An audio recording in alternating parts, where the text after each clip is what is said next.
Magandang araw sa lahat, welcome po ulit dito sa ating channel ang Showpoll.ph. Maraming salamat sa lahat ng nag-subscribe indeed.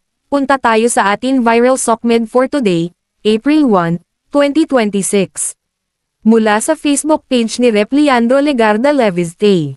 Published as is, naibigay na ng ICI kay President Bongbong Marcos ang final report, at nasa kanya kung ilalabas ito sa publiko. Hindi na ilalabas ang final report ng ICI ngayong huling araw nito.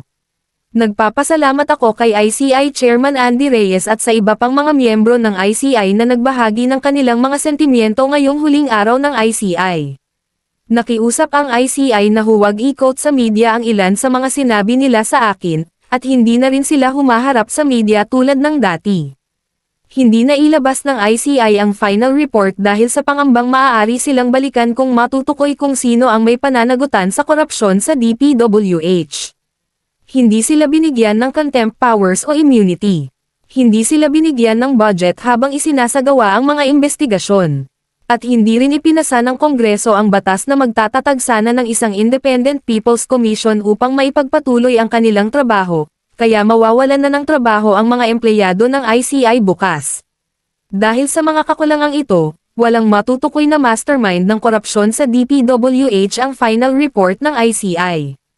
Pero mahalaga pa ring ilabas ito, kasama ang transcript ng lahat ng ICI hearings. Naghintay tayo para sa araw na ito upang malaman kung ano ang naging bunga ng lahat ng ginawang investigasyon. Nakakalungkot na tila pinapatahimik na lamang ang isyu ng flood control. Ito ang pahayag ng concerned employees ng ICI sa News 5. This quiet exit, absent any formal executive order from Malacanang, raises urgent concerns about the future of investigations into corruption in flood control projects, saad nila sa isang pahayag.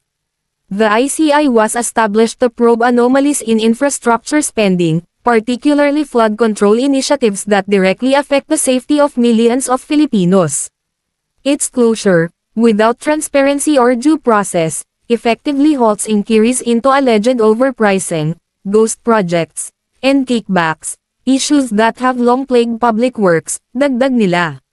Its closure, without transparency or due process, effectively halts inquiries into alleged overpricing, ghost projects, and kickbacks.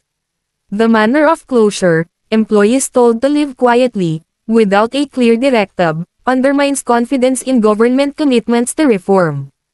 This is not just the end of a commission, it is the silencing of accountability, saad nila.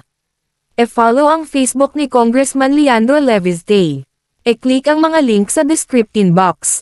At yan ang ating latest SOCMED viral update for today. Huwag kalimutan mag-subscribe, i-click ang notification bell for more SOCMED viral updates at suportahan po ang ating Facebook page. Maraming salamat sa lahat ng nag-subscribe indeed, magandang buhay sa lahat, shukran.